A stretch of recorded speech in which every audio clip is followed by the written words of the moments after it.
Mediat në Shqipëri po raportojnë se ish kreu i SPAK-ut Altin Dumani do të angazhohet në Kosovë. Ish drejtuesi i SPAK pas përfundimit të mandatit shërben si prokuror i thjesht në këtë prokurori, si dhe drejtuesi i sektorit të marrëdhënieve jurisdiksionale me jashtë. Top Channel raporton se këtë të premte, Këshilli i Lartë i Prokurorisë ka miratuar një kërkesë të Dumanit, ku kërkonte miratim për të zhvilluar aktivitet jashtë funksioneve të prokurorisë. Ish kryeprokurori i posaçëm ka marrë leje për të angazhuar si ekspert kryesor në trajnimin praktik të masterklasit të nivelit të lartë për prokuror, hetues dhe gjyqtar nga Kosova, të organizuar nga ambasada britanike në Prishtinë. Vizita e kreut të SPAK-ut shqiptar Altin Dumani në Kosovë me ftesë të ambasadës britanike në Prishtinë ka rikthyer fuqishëm në vëmendje debatin për reformimin e sistemit të drejtësisë dhe nevojën për krijimin e një mekanizmi të ngjashëm antikorrupsion edhe në Prishtinë. Përvoja e SPAK-ut në Shqipëri, sidomos në luftën ndaj korrupsionit të nivelit të lartë dhe krimit të organizuar, po shihet si model i mundshëm edhe për institucionet kosovare, në një kohë kur besimi i qytetarëve në drejtësi mbetet i ulët. Analisti politik Nexhat Aziri vlerëson se iniciativa e ambasadës britanike për të nxitur diskutimin rreth themelimit të një institucioni të ngjashëm me SPAK-un në Kosovë është lajm i mirë dhe sinjal i qartë se nevoja për reformë në drejtësi është bërë urgjente.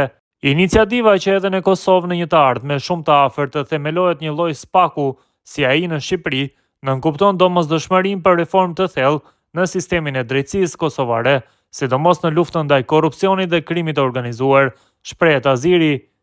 Sipas tij, realiteti i korrupsionit dhe krimit të organizuar në Kosovë nuk ka ndryshuar në thelb ndër vite, ka ndryshuar vetëm emërtimi dhe pozicionimi i individëve, nga niveli më i ulët deri tek ai më i larti i përgjegjësisë institucionale dhe qeveritare.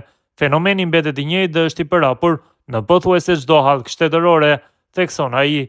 Aziri kujton se në të kaluarën parat me origjinë nga korrupsioni dhe krimi i organizuar janë pastruar përmes investimeve në ndërtimtari, rrjete marketesh, sektorin e derivateve të naftës, por edhe jashtë Kosovës. Një pjesë e madhe e këtyre parave kanë përfunduar në Shqipëri, sidomos në investime në prona të paluajtshme për gjatë Bregdetit, si dhe në banka turke, shpjegon ai. Sipas Azirit, sot format e pastrimit të parave kanë ndryshuar, por jo praktikat.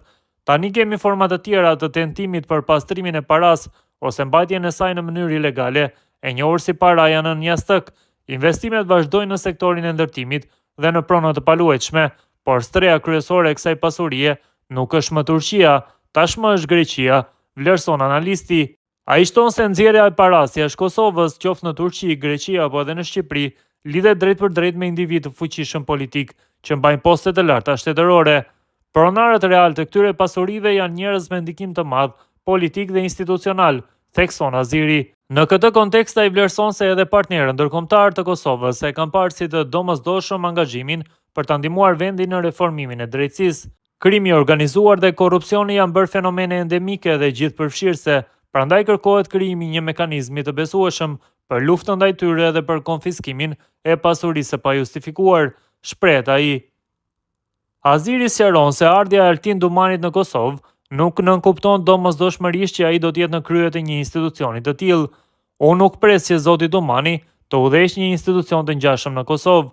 Ardhja e tij ka për qëllim sjelljen e përvojës së tij si drejtues i SPAK-ut dhe modelin e funksionimit të këtij institucioni, i cili në Shqipëri ka lënë gjurmë konkrete në luftën ndaj krimit të organizuar dhe korrupsionit, thekson Aziri.